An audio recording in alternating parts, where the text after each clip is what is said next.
2005년 6월 19일 새벽 야간 부초를 서고 있던 한 일병이 내무반에 수류탄을 터뜨리고 총기를 난사한 사건이 발생했어요. 530 GP 총기 난사 사건, 이른바 김일병 총기 난사 사건이라고 하는 바로 그 사건이 16년 전에 그 사건인 겁니다. 자, 일단은 당시에 군수사단이 발표한 그날의 상황부터 한번 보겠습니다. 그러니까 군 당국의 발표입니다. 네. 2005년 6월 10일 새벽 2시 20분경 김일병은 바로 이쪽 후방초소에서 야간 근무를 서고 있었어요.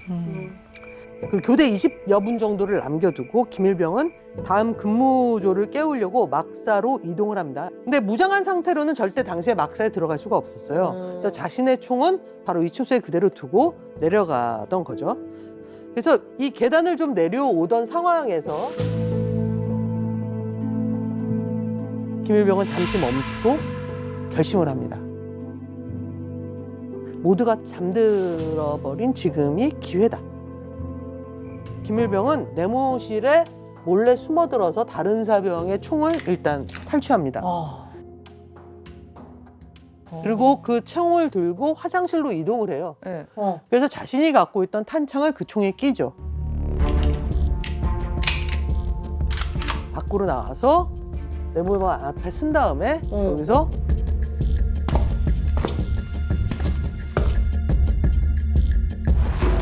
수류탄을 안으로 먼저 던지고 문을 닫습니다. 자, 그래서 수류탄을 투척한 김일병은 상황실로 이동을 합니다. 왜냐하면 상황실에서 다른 곳으로 전파가 되면 자기가 목적하는 바를 이룰 수 없다라고 생각을 해서 상황실로 이동을 합니다. 가던 중에 여기 체력 단련실에서 간부가 그 소리를 듣고 나오는 것을 보고 총을 난사를 합니다. 그리고 살해를 하죠. 그리고 나서 상황실 쪽으로 이동을 하는데 그 소리를 듣고 나오던 병사하고 마주쳤어요. 그런데 총을 쏘았는데 빗나갔습니다. 야, 빗나갔어요. 그 바람에 이제 그 병사는 상황실에 문을 닫고 들어가 버렸어요. 그래서 자기가 들어가면 어떤 상황이 전개될지는 모르니까 포기하고 다시 돌아옵니다.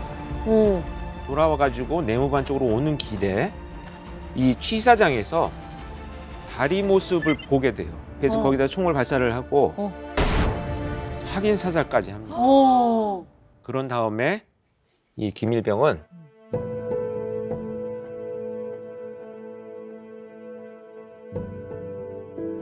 내무반 앞으로 와서 문을 열고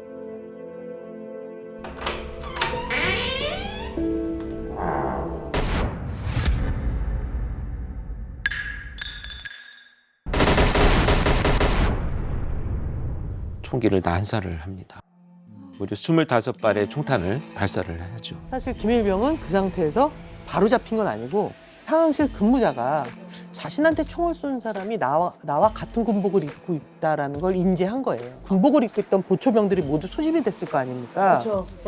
근데 위에서 다 체크를 하는데 김일병 군복 상의에서 총알이 발견된 거예요.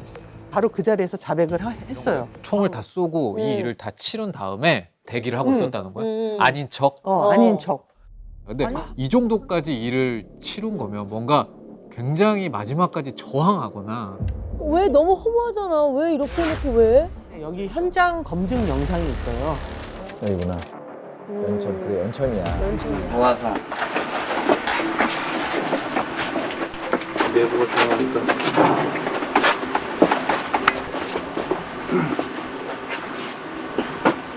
던진과 동시에 수류탄 떨어지는 이제 예상 지역을 보고 이렇게 나가는 동시에 소리 들렸고 완전히 나갔을 경우 터졌습니다. 누군가가 이제 뛰어나오다가 뒤돌아서 다시 뛰어가는 걸 보고 돌아서 계속 난사했습니다. 어느 쪽으로 하고 그대로 해봐. 그냥 이쪽에서 좌우로 좌우로. 쏘니까 다 쏘고 사람들이 왜 쓰러지잖아? 쓰러지는 사람은 앞에 이제 제일 앞에 있는 쓰러지는 사람 확인했고 후에는 잘 모르겠어요. 자기도 정리가 안 된 것 같은.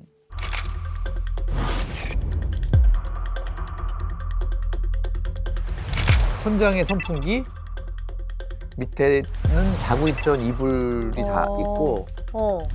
근데 수류탄이 터졌으면 뭔가 막 그렇지. 영화에서 보면 막 다 막 난리 나지 않아요, 보통? 그러니까 너무 깨끗해 보인 그냥 깔끔한 느낌인데? 큰 일이 일어난 것 같은 맞진 느낌은 않아. 아니다. 그것은 수류탄이 정확하게 어디에 떨어진 겁니까?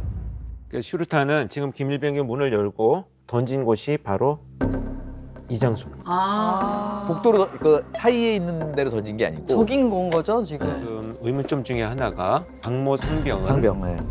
폭발 때문에 복부 쪽이 굉장히 심하게 훼손이 됐어요. 그런데 박모 상병의 뒤쪽에 있는 병사들은 상처가 없어요.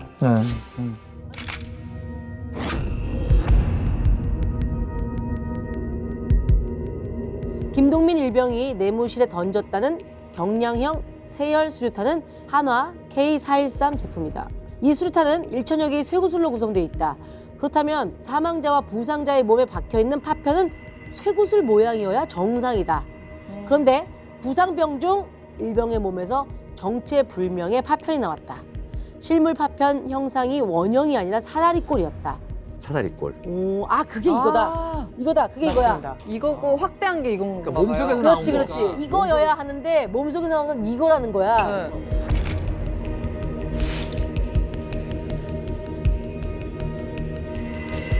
결정적으로 사건 당시 부검이 이루어지지 않았거든.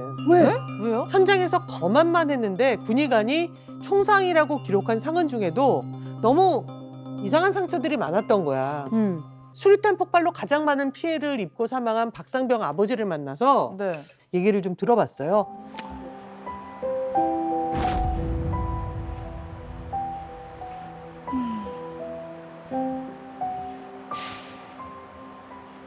뭐 작전 중 사고라 그랬고 중대장이 이렇게 연락을 했어요. 작전 중에 사고를 당했다. 사고를 났다고. 전종 사고가 아니잖아.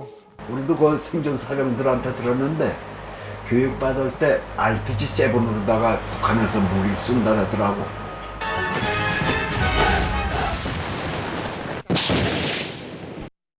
쏘면은 화약, 화력 이런 터지면서 좋아하잖아. 근데 저기 북한 지피가 보이거든? 거기하고 거리가 한 400~500m 정도 되니까 총알이 엮어좀 다 올 수가 있으니까 앞에 떨어진 거 화력으로다 이게 당한 거라고. 이게 우리 아들내미 상처라는데 다 탄 거예요. 이 수류탄은 이렇게 안 되거든. 이게 다 이 지금 거짓이라고 난다. 지문, 치문. 감정 결과, 잠재 지문, 현출 의뢰된 증거물, 탄창, 수류탄, 손잡이에서 잠재 지문이 현출되지 않았음? 이거 지문이 안 나왔다는 얘기 아니야? 탄창에서. 아니, 지문은 사실은 가장 결정적인 증거잖아요. 리영수라고 적혀있어요. 리? 네, 리. 지난 17일 강원 철원군에서 주민에게 발견돼 군에 넘겨진 북한군 초급병사 리영수는 13일 아침 최전방 3중 철조망을 무사 통과한 것으로 밝혀졌다. 대공 용의점은 없고 단순 귀순자로 판단된다고 밝혔다. 그 기사는 언제 나와요? 이 기사가 19일 날 났어요. 이 사건이 있던 날이네?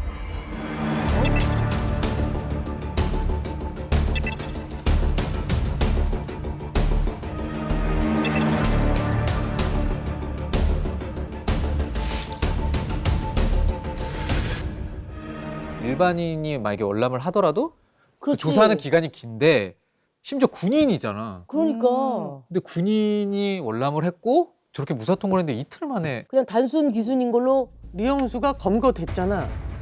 근데 리영수가 검거된 거지 리영수가 혼자 왔는지는 알 수 없는 거 아니야. 그러네. 응. 북한에서 너무 또 다른 사람이 있고 그 사람은 잡히지 않았다 혹은 발각되지 않았다. 근데 이틀 뒤에 그것 때문에 교전이 벌어졌다. 응. 이렇게 바로 이 생각해 볼 수도 530 있고. GP. 하고 유출을 하는 거죠. 그렇지. 유출거리가 생기는 거지 이거는. 이때가 남북 관계에 있어서 굉장히 중요한 때였어요. 북한은 평양을 방문한 정동영 장관을 남측 대통령의 특사라고 소개했습니다. 남측 당국 발표단단장인 6.15 남북 공동선언 5주년 기념으로 당시에 정동영 통일부 장관이 우리 측 대표단을 이끌고 북한에 갔었을 딱 그 시기였던 거죠. 아, 북한에 있었을 시기예요. 그런데 하필이면 우리 측 대표단이 돌아오기로 예정된 바로 그날 아침에 북한군 리영수가 월남을 했다가 체포가 된 거고 타이밍이 되게 기가 막히지. 거기다가 리영수가 체포될 무렵에 비무장지대 일대 진짜 작전 명령이 떨어졌었어. 바로 진돗개 둘. 진돗개 둘이라고 하는 것은 경계태세. 이제 그 경계태세를 명칭하는 건데 아주 좀 국지적으로 굉장히 좀 위험하다라고 판단이 되어가지고 소위 출동할 수 있는 차에 시동이 걸려 있는 상태. 6월 17일 날 우리의 통일부 장관과 그 우리나라 인사들은 북한에 있었다는 거잖아. 근데 하필이면 그날 리영수는 체포가 됐네. 그다음에 그리고 진돗개 둘이 발동됐어. 네. 그리고 이틀 뒤에 GP 총격 사건이 발생한 거야. 그 당시 상황병의 보고서입니다. 새벽 2시 반경 어디서인지 모르겠지만 쾅 하는 소리가 들렸고 총소리와 함께 정전이 되었으며 전화벨이 울려서 받았더니 GOP 대대 지휘 통제실이었고 지금 북한군이 쳐들어왔다고 한 후 전화를 끊었다. 그 상황병의 입장에서는 뭐 아군이라는 생각을 사실 하는 것도 쉽지는 않았을 것 그렇지. 같아요. 그래서 군도 그렇게 해명을 했어요. 어. 근데 유가족들 대부분은 사실 그 말을 믿지 못했어요. 못했어. 거기에는 또 이유가 있었습니다. 그동안 우리 군의 발전을 위해 많은 지도와 없는 성원을 처음 기록을 보면은 북한군의 침입이라고 기록이 되어 있었습니다. 군에서 이제 이 의원에게 이제 답변을 해준 국방부에서. 내용이에요? 네, 네. 내용. 8일 날 밤 11시부터 19일 다음날 새벽 1시 사이에 이 지역에서 이제 야간 작전을 했는데 사건이 발생한 530 GP만 빼고 다른 GP에서 작전을 하고 이 GP는 작전을 하지 않았다는 얘기입니다. 그러면 530 GP를 중심으로 양쪽에서는 작전을 벌였는데 네. 530 GP는 작전을 실시하지 않았다는 거야. 좀 이상하죠. 작전 중에 피격을 당한 거 아니냐 북한에 의해서 네. 라는 의심을 지금 할 수밖에 없는 상태인데요. 그 인터넷에 올라와 있는 생존 병사의 고백이 하나 있습니다. 작전 중인 사고로 볼 수 있습니다. 그러면 폭력에 의해서 애들이 안 다치야 복귀가 됐습니다. 복귀가 됐어? 그렇죠. 작전하고 복귀하다가 난 사고라는 거예요? 그러면 사실은 GP 안에서 벌어진 일이 아니라는 거야. 밖에서 벌어진 일인데 북한군이 쐈고 죽었어. 근데 그 시신들을 전부 다 GP 안으로 들고 와서 북한군에 의한 피격이 아니게끔 재배치했다는 김일병을 범인으로 만들어 놓고 사형 선고를 했지만 실제로 교도소에 있는 게 아니라 그냥 밖에 나와 있다라는 것까지가 이 음모론의 핵심인 거예요. 작전 중에 사망했다라고 아주 결정적인 증언을 했던 아까 음성 증언을 했던 네네네네. 생존 병사가 있었죠. 네. 자신이 했던 말을 번복합니다. 그날 작전은 없었다고. 교전 중에 사고 난 게 아니냐 자꾸 뭐라고 막 따지는데 그 제가 진실을 얘기해도 믿어주지도 않고 그쪽 유가족 측을 이제 생각을 제가 말을 해서 만족을 시켜주면은 다 끝날 것 같다고 저는 이제 착각을 했죠. 사건이 이렇게 커질 거라고는 생각을 못했고. 근데 어쨌든 생존 병사도 사실 트라우마가 굉장할 텐데 그렇지. 본인도 얼마나 잊고 싶고 그것도 얼마나 괴로웠으면 그럼 이게 진실이 뭐든 이게 끝낼 수 있을 것 같아서 그렇게 얘기했다라고 하는 말이 이게 진짜 안타깝다. 생존 병사도 피해자예요. 그리고 맞아요. 유가족은 당연히 피해자죠. 피해자죠. 왜 그 둘이서 서로 무언가에 대해서 못 요구하고 믿고 불신하고. 불신하고 상처를 주도록 놔둔 군 당국. 그러면 어떤 누구도 책임을 지지 않고 있었다는 거냐, 이 불행한 비극적인 사건에 있어서. 일전 이야기 말했었어요? 네, 얼굴이 마주치지도 않았고 상황실 쪽을 보고 있습니다. 사실 우리가 김일병을 범인이 아니다라고 생각하는 가장 첫 번째 근거는 수류탄, 그쵸. 그 내무반의 상황이 너무 수류탄이 터진 것 같지 않았다. 그 지문도 안 나왔어. 사실 이게 이제 지문을 채취하는 검체물이 전부 그 무기잖아요. 무기는 네. 이제 야간에도 혹시 빛을 받아서 이렇게 반사될 수 있기 때문에 무광 특수 처리를 합니다, 표면에. 그래서 지문이 사람이 만지면 이게 흡수되거나 아니면 그 특수 처리 약품들이 지문을 안 남게 하는 수도 있어요. 그 군에서도 총기 사고가 많이 나기 때문에 총기에서 지문을 채취하는 것이 굉장히 결정적인 단서나 증거가 되기 때문에 연구를 많이 하는데 그것을 하기 위해서 무기의 효력을 떨어뜨릴 수는 없잖아요. 그래서 이게 약간의 딜레마가 있어요. 이게 소송 기록 표지인데요. 일병 김동민의 사건 당시 착용하였던 전투복 상의 한 벌, 화약 감정 결과 다량의 화약이 검출되었으며 사고자 좌우수에 뇌관 화약이 검출되므로 사고자 자신이 총을 발사한 것으로 확인. 뇌관 화약이 터지면서 그 손에 묻게 되는 것들을 빨리 증거물로 확보를 하는 거거든요. 그게 이제 다량이 나왔다 이런 얘기가 됩니다. 지금 이 GP 안에서는 아무도 총을 발사하지 않았는데 손과 입고 있던 옷에서 뇌관 화약이 발견됐다고 하는 것은 그 사람이 총을 발사했다라고 하는 결정적인 증거가 되는 거죠. 지금 수류탄 파편이 박혔는데 그 파편은 파편이 도대체? 북한군 수류탄이냐? 우리 군 거냐? 네. 원래는 우리나라 수류탄이 이렇게 생겼다. 폭발물 분야에 거의 30년 가까이 근무했지만 이런 수류탄 처음 봅니다. 이런 거 우리나라에 없어요. 저기부터가 가짜 뉴스가 시작이 됩니다. 사각형?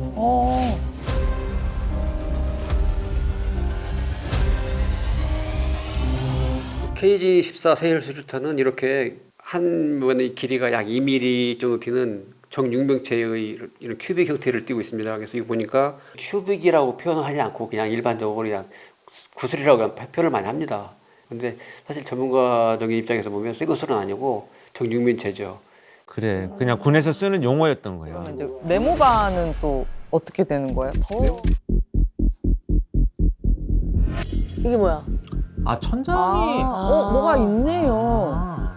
이 수류탄이 터지면서 날아간 그 파편하고 피해를 입은 병사들의 혈흔이 일부 튀어서? 같이 튀어 있는 거. 파편이 박혀 있네. 사실 수류탄의 그 궁극적인 목적은 폭발이 아니고 파편들이 날아가면서 사람한테 그 치명적인 상처를 줘서 살상을 하게 만드는 용도로 쓰는 거예요. 그리고 지금 네오반의 사풍이 멀쩡하다 그랬잖아요. 그것도 뭐 특이한 사항은 아니에요. 네. 또 앞에 또 그 어떤 그 병사가 있다면 그 병사한테 가려서라도 그렇게 그 맞을 가능성은 높지는 않지요. 왜냐하면 그 밑으로도 감독이 빠져나가고 사망한 그 친구의 복부에도 그 좀 이력이 그쪽으로 빠져나갔고 나머지 남아있는 것도 크지 않을 거예요. 이력이. 그러니까 그 순간의 진실을 우리는 알 수 없어요. 만약 박상병이 정말 다른 병사들을 보호하기 위해서 수류탄에 자신의 몸을 던졌다면 그 어떤 영웅적인 용감한 행동에 대해서 모르고 계셨던 거일 수도 있잖아요. 그렇죠, 지금까지. 그렇죠. 네.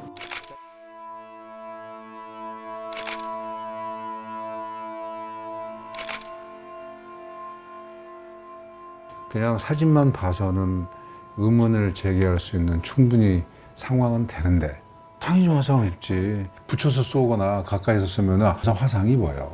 한 방을 쏘더라도 이렇게 여러 군데를 관통해서 하기 때문에 생길 수 있다. 이렇게 생각하면 돼요. 이렇게 뛰어가면 여기를 맞으면 여기도 맞고 여기도 생기고 여기도 생기고 여기도 생기고 원샷에 구멍이 4개가 생기는 거지.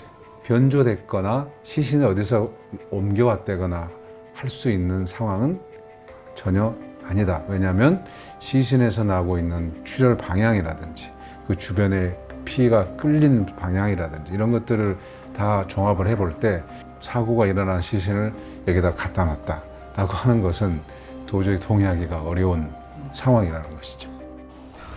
근데 왜 부검을 안 한 걸까요? 다른 때보다 훨씬 더 어렵게 만나봤어요. 저는 당연히 부검을 할 줄 알았어요. 갑자기 부검을 하지 말고 24시간 이내에 모든 검안을 끝내라라는 명령이 내려왔고 이 명령이 내려오게 된 그 배경은 전혀 알지는 못합니다. 그래서 제가 그 유가족 분들을 만날 수밖에 없었어요. 반대로 유가족이 원한다면 가능성이 있다고 봤기 때문에 이거는 분명히 문제가 있고 안타깝고 마음이 아프시겠지만 지금 부검을 해야 된다.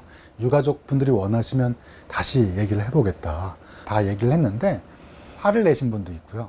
고개를 절레절레 하신 분도 있고 가족들 입장에서는 그 당시에 너무 이제 경황도 없고 그렇죠. 그 부검까지 해야겠다라고 생각하는 건 굉장히 이성적인 생각을 해야 되는 거잖아요. 그러면 그치. 오랜 시간을 두고 이 유가족들이 어느 정도 그래도 이성적인 생각을 할 수 있게끔 시간을 줘야 되는데 지금 얘기 들어보면 24시간 안에 모든 걸 다 처리하고 빨리빨리 끝내야 되는 근데 이 상황에서 뭔가 부검까지 해야 됩니다라는 말을 들었을 때 과연 그 판단을 하기는 내가 봐도 쉽지 않았을 것 같아요. 일단은 군 당국이 이렇게 처리해 왔던 거예요. 실제로 8가족 모두 그 서명을 하셨대. 부검을 하지 않겠다고. 가족들은 군을 믿었던 거죠. 그렇게 친절할 사람일 수 없었대요. 장례를 치르는 순간까지 유가족 한 명당 한 명씩 전담 장교가 따라다니면서 너무나 죄송스러워하고 그러면서 앞으로 궁금한 게 있으면 언제든지 연락을 하라며 명함. 그러면서 나눠준 게 바로 이 명함이었어요. 그래서 유가족들은 철석같이 믿었대요. 그렇지. 제대로 된 수사를 하겠다는 약속을 받고 부검도 하지 않은 채 서둘러 장례를 치르고 끝낸 거예요. 장례를 치렀는데 어쩐 일인지 죽은 아들의 유품인 군복을 돌려주질 않더래. 부대에 문의를 했더니 피가 많이 묻어서 태워버렸다네. 동의 없이요? 생활복을 입고 자다가 사망했는데 군복에 피가 왜 묻어 있냐고. 그래서 한 유가족이 너무 어이가 없고 좀 화도 나고 분노하셔서 이 명함을 준 간부에게 전화를 걸었어요. 그랬더니 간부가 뭐라 그랬게요? 뭐라고 했게요? 지금 수사 중입니다? 아니면 지금 거신 번호는 없는 번호입니다. 확인하고 다시 걸어주십시오. 무슨 말이야? 어떻게 보면 책임을 져야 될 국방부와 군이 결국 이 비극을 더 확산시켜낸 거 아니냐는 겁니다. 사랑하는 아들을 나라에 맡기고 하루아침에 전부를 잃은 이들의 질문에 군은 너무 무성의했고 예의도 없었고 서둘러 수사를 끝내는 데만 급급했어요. 그래서 김일병의 범행을 선임들의 가혹행위, 언어 폭행 때문이라고 무엇보다 먼저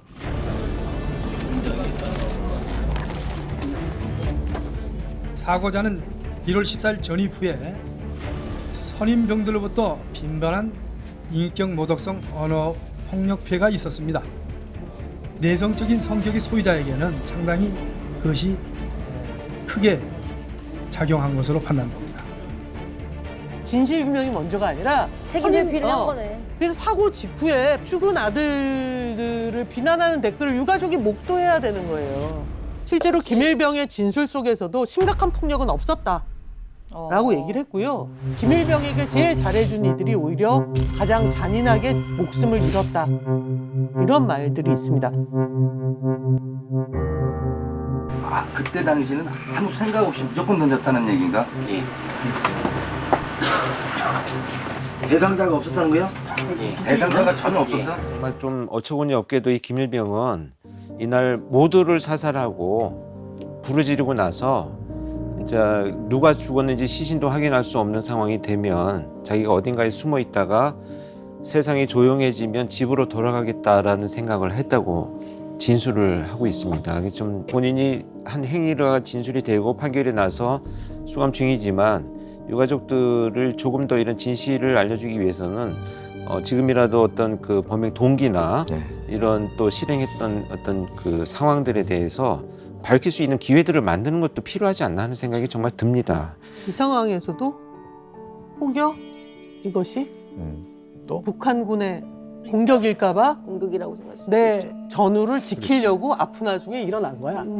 정말 군인 정신으로 가득 찬 친구들 내게 어떻게 그럴 수 있냐고. 그래서 우리 유가족분들이 국방부에 꼭 듣고 싶었던 답이 있대요. 최초 검안 사진과 시신 소독 후 촬영한 사진. 두 번째, 김동민 현장 검증 동영상 원본. 세 번째, 사건 당시 진술서. 추가 엑스레이 사진. 부상자 4명에 대한 엑스레이 자료와 진료 기록 포함. 최초 사고 시간 규명을 위한 통신 자료. 김동민과의 면담. 이 중에 어떤 다 해줄 수 있는 거예요. 무리한 요구가 없으세요? 당연히 알았어야 16년 되는 전에 내용이네요. 16년 전에 받으셔야 했던 요구 사항이고요. 우리가 함께 국방부에 물어봤습니다. 우리 제작진들이 아직 답이 오지 않았습니다. 답이 올 때까지 그 수차례 유가족과 함께 문을 두드릴 것이고 왜 이 당연한 요구를 국방부는 16년 동안 외면해 왔고 이것을 언제 해결해 주실 건지에 대해서 끊임없이 묻고 물을 예정입니다.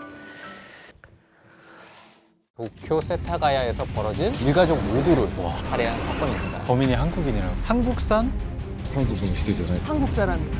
한국인. 한국계 얼굴이다. 뭐야? 진짜 연관이 있나?